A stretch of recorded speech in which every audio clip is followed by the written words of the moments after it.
and we already have one question from Onosinke, if I'm pronouncing the name right. Ono says, many thanks for the brilliant talk. May I please have a question for Dr. Chi? If the grouping method of various Japanese versions of JPM by periodization would have a tendency of being subjective and overly generalized. If so, how might you suggest to further minimize it?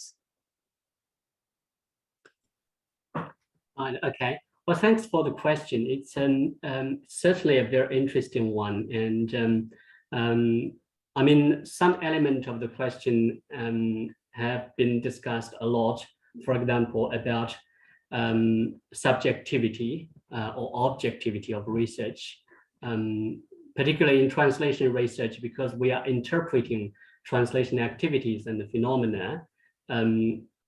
Total objectivity is impossible, and that's widely acknowledged. So there's certainly always that level of subjectivity in our research, in our interpretation. And that's also why people, some people, such as Gideon Turi, warned that we should be very cautious when we are using paratexts, particularly, for example, the interviews with the translators, what they said about their translation, they could not be taken at face value, of course. And therefore, one way to, I guess, not to avoid, but as you said, to minimize, I think that's a really good word and very accurate to describe what we are doing, to minimize the overgeneralization or the subjectivity is to complement our interpretation with these other researchers' findings, and also complement the general descriptions with more specific case studies. For example, within one historical period of time, there can be a general trend, but then within the general trend, there's always exceptions. And these exceptions could also be researched later on so that the two can actually complement each other and hopefully also try to enrich the area of study and minimize the risk of overgeneralization. And as we understand, socio-cultural contexts are constantly changing, and it's not static.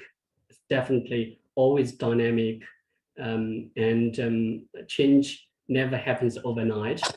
Therefore, when we are examining one text, we have to consider not only its synchronic context, but also put it in a more broader historical context to consider its prior context and immediately after the socio-cultural contexts. I hope that answers your question. Okay, thank you. Thank you for the question and for the answer. I have another question from the audience. Thanks, that was very inspiring, says Audrey. Early in the talk, you said that there were no translations into Japanese in the Edo period because JPM's language is so complex. Do you think there were also other reasons? Right, yeah. Okay, well, this is another difficult question, and I'm sure there is no easy answer because the question itself has actually been discussed by various scholars. For example, the one I quoted in my presentation, it's actually, well, before her, the common belief was that because of the pornographic reputation of Jinping Mei, it was not translated, and people are not, for example, not, I would not say not interested, but people would try to avoid it, do not want to connect their name with a pornographic novel. But then in the last few decades, there are some new research. They actually found that Jinping Mei was very popularly read and circulated among the intellectuals of the time. And as I said, there's reading clubs, they talk about the book and try to make sense of the language and the cultural issues in the book. And just some even use it to learn about Chinese language and culture.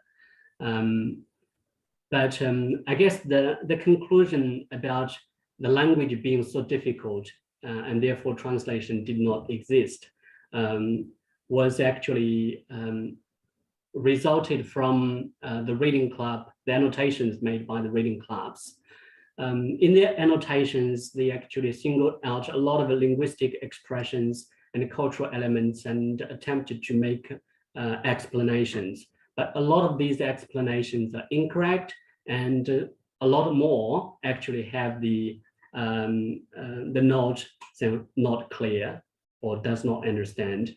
And therefore, the researchers came to the conclusion that because the language is too difficult and nobody actually is capable of translating it by themselves. I'm sure there will be other perhaps practical reasons, but as I said, my research into the Japanese translation of Jinping Mei has only just started, and I probably will continue looking into these areas. But thank you very much. That's a very inspiring question.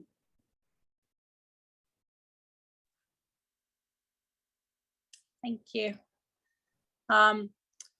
So we've already started with the questions. As I said, this was a really inspiring talk, very interesting.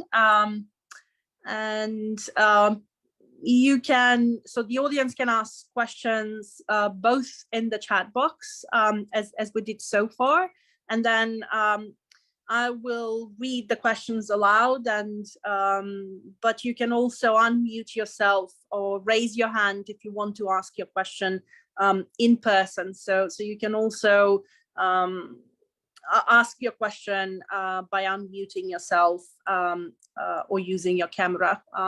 So any way you like, and we are open for any additional questions from the audience.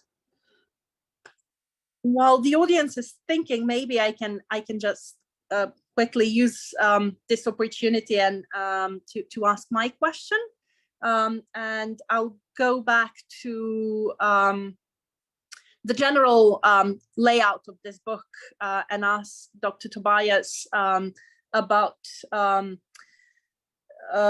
because it's a really interesting and unusual, I would say, layout to include both theoretical texts and reflections from practicing translators. So I wanted to know how this two, and you did explain a little bit why these two parts, or why this approach in your book. But I wanted to ask, what are your general kind of conclusions, or do you think, or what are the things that you can identify on the intersection of theory and practice, or how does theory inform practice, and vice versa? Sure, I can respond to that. I think it's a great point about the intersection between theory and practice. And if you read the book, I think that one of the key themes that does emerge from both parts of the book is that close integration between the research and the translation practice. You know, it's very clear from reading the case studies that a translator can't even attempt to try and translate a classical Chinese text without, you know, very close and intimate knowledge of the historical, the cultural context. And this knowledge can really only be gained through this very close, meticulous process of research. You know, they go into quite a lot of detail about the process and how that this process allows them to form an interpretation of the source text, and then they have to consider how to convey this interpretation to the target audience. And when they're doing this, you can see from their reflections that in effect they are actually theorizing, whether consciously or not.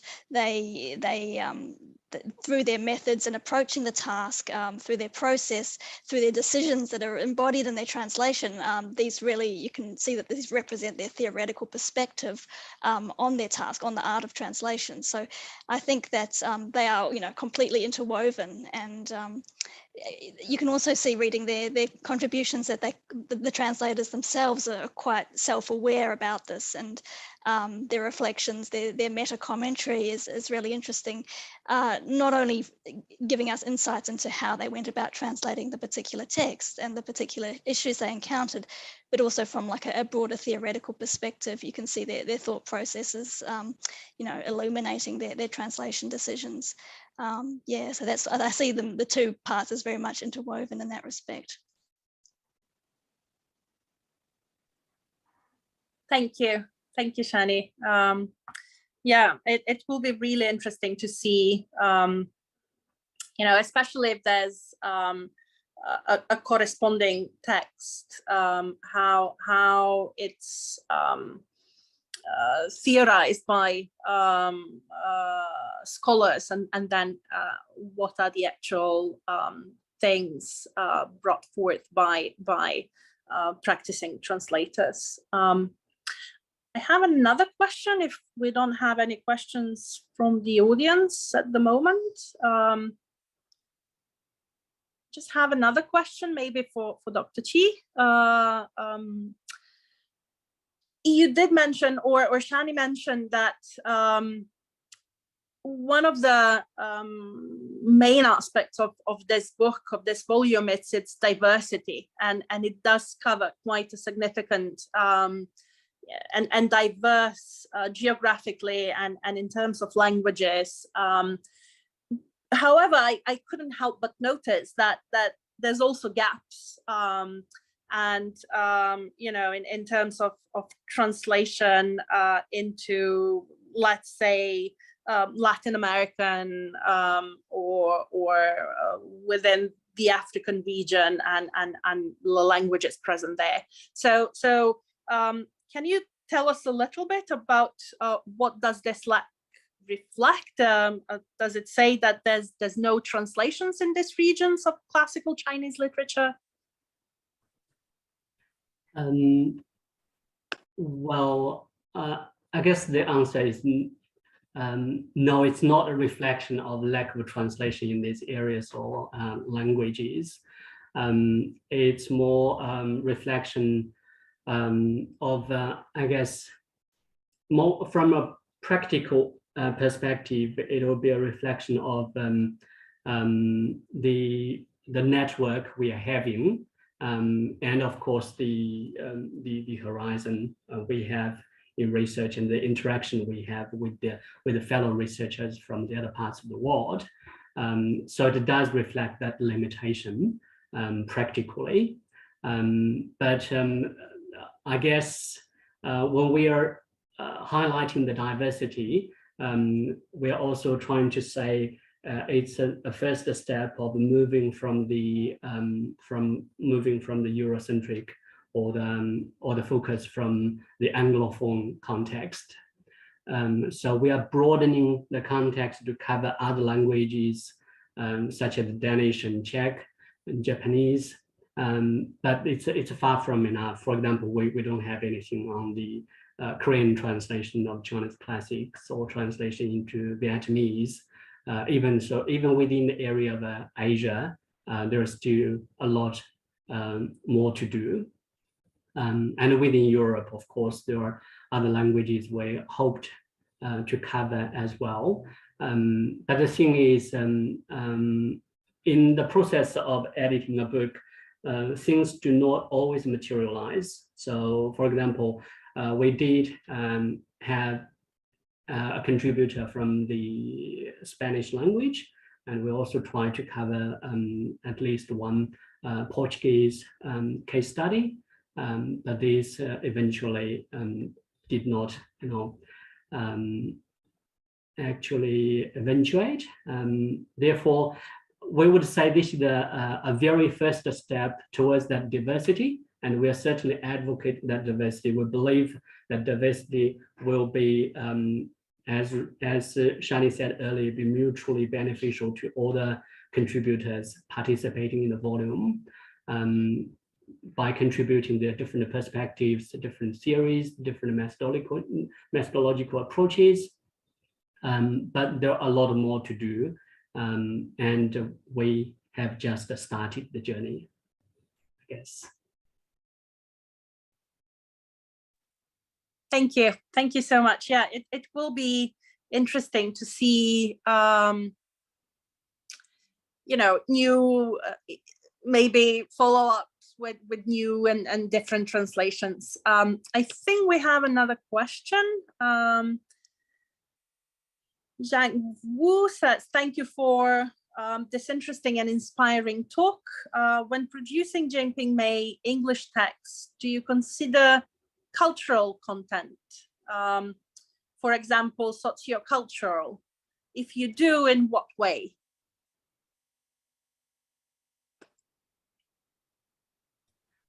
Right, okay, the cultural content. Right, okay. Do you mean the translation of the cultural elements of the Chinese source text into English, or just the research on the English translations in the sociocultural contexts of the Anglophone world?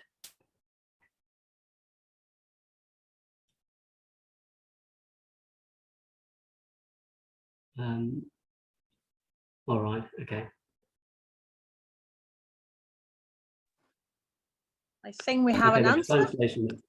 Yep, okay, the translation of the cultural elements. Yes, of course, I think, well, in my research, previously did one master's thesis on the English translation of Jinping Mei, which covers some of the linguistic issues, some of the cultural issues.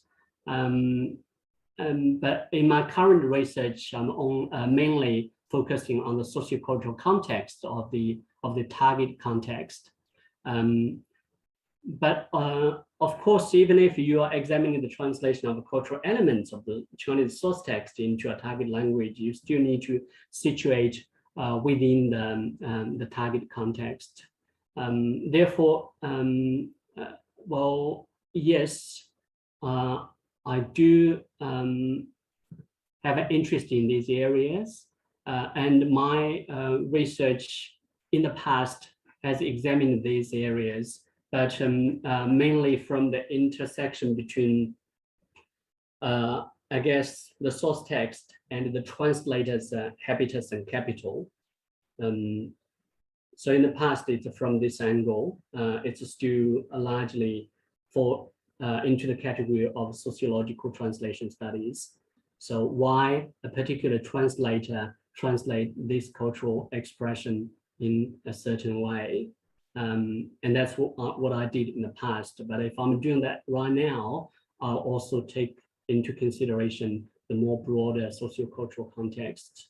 For example, I would say if we are looking at the sexual culture, you would certainly need to consider the literary censorship in the target context. Without that, any research would not be complete. Sorry, that's a very brief answer. I guess there will be a lot more to that question, but I'm happy to discuss further after the talk. Great, thanks. And another question directed to you, Rick. You know, the presentation of the chapter, I guess, is stimulating a lot of interest. So Wang Yu Yam says, many thanks for the interesting talk. You mentioned that censorships imposed on literature during Meiji period to pre-war period. Some words are hidden or prevented to be included in the works. This may affect the way in translating and researching on works in that period of the time. Do you think that it's possible to do transdisciplinary research between arts and culture?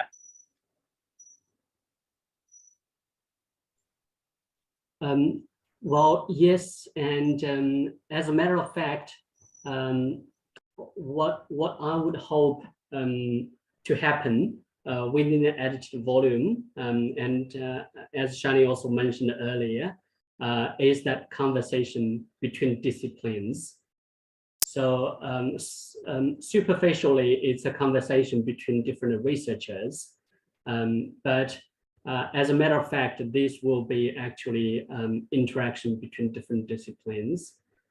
Any translated text can be approached from different perspectives and can be examined by researchers of different disciplinary backgrounds. Therefore, in terms of Jinping, of course, there are already researchers on Jinping coming from Chinese studies, from literary studies, from translation studies, and from anthropology, from historical studies.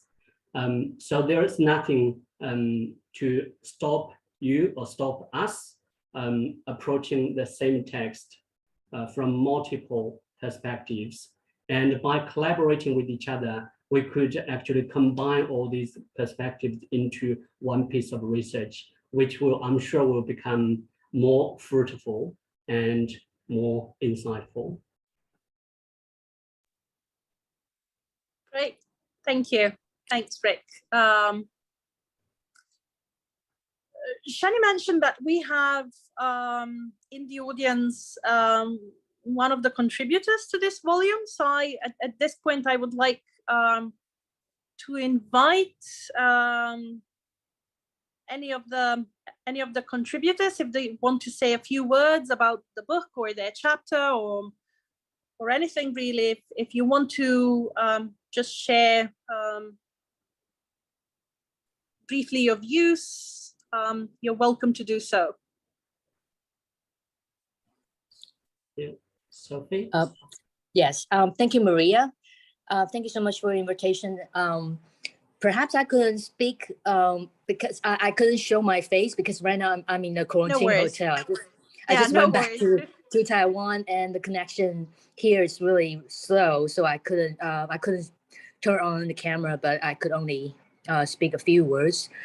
First of all, I really appreciate Rick and Shani's invitation to include my article into this volume. I really think this edited volume is so valuable. So you can see in the very beginning, you can see from Shani's introduction, it actually includes so many prestigious scholars from different disciplines.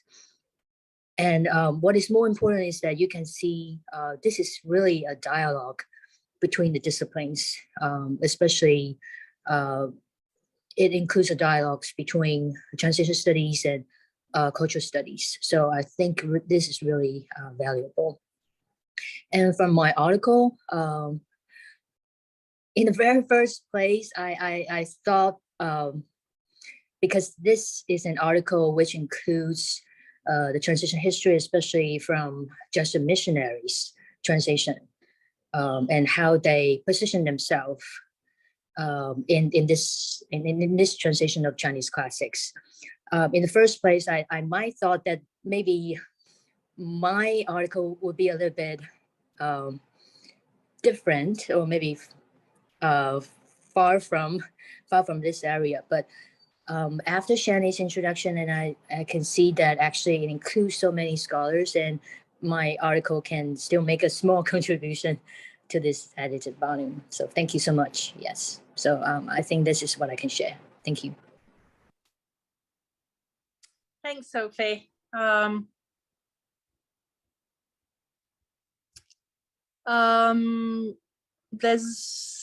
I don't see any additional questions, so we can there's no really, we can extend for a couple of more minutes if you have any additional questions or any final questions. And if there's I just want then maybe to ask one final question before we end this this sharing, and that will be directed to both of you, I guess, Rick or Shani. So if you can tell us what is the maybe one main thing that you could point to as a conclusion from this volume, and if you can tell us a little bit about, do you have any future plans, or what will be your recommendation for any future research in this area?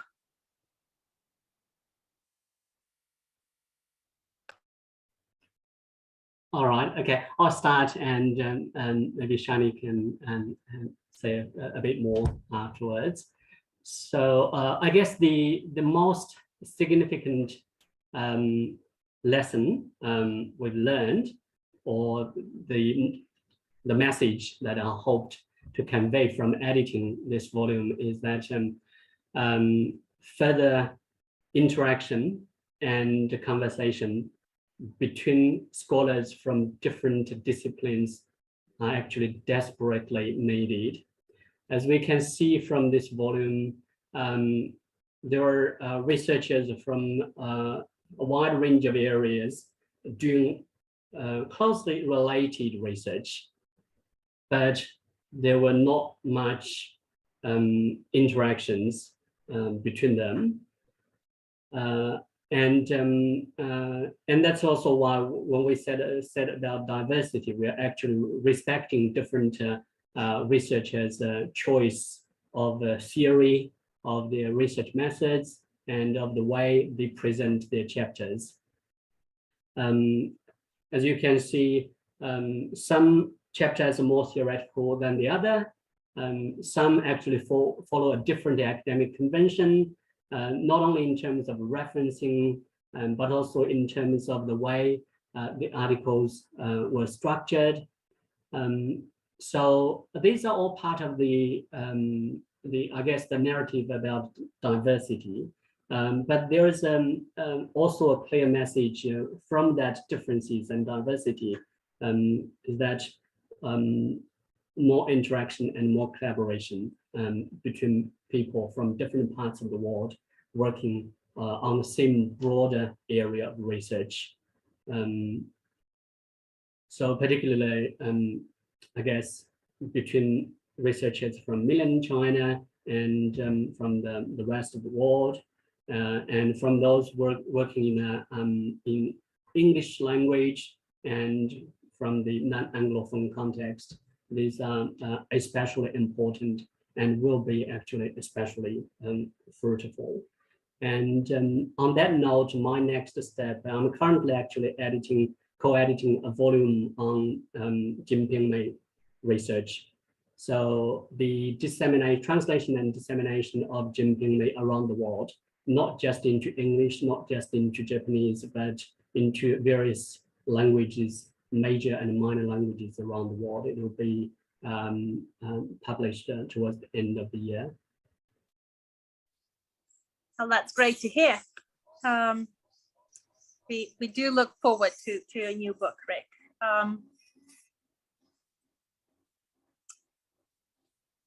Well, that's might be more or less the end of our sharing today. With we are a bit over time. We kind of planned 1 hour, but it seems that the discussion was very interesting and we had a lot of questions. So I hope everyone's happy that we extended for a few more minutes. And if there's no final questions, then I think we can close this book talk today here. I want to thank again all of you for being with us for the 4th Hong Kong Baptist University Department of Translation and Interpreting and Intercultural Studies book talk. Special thanks to Dr. Chi and Dr. Tobias for sharing their thoughts on their very interesting, very timely edited volume. And just to remind everyone that this book talk series, organized by TIIS department at Hong Kong Baptist University, is a quarterly series. So we do hope to present to you new research in translation studies, but also other disciplines that do combine or with translation studies and intercultural studies. Hopefully our next book talk will be happening in September. So you will hear from us very soon with the topic of our next talk. And I hope to see all of you again in September for our next discussion. Thank you everyone for your time and hope to see you soon. Bye.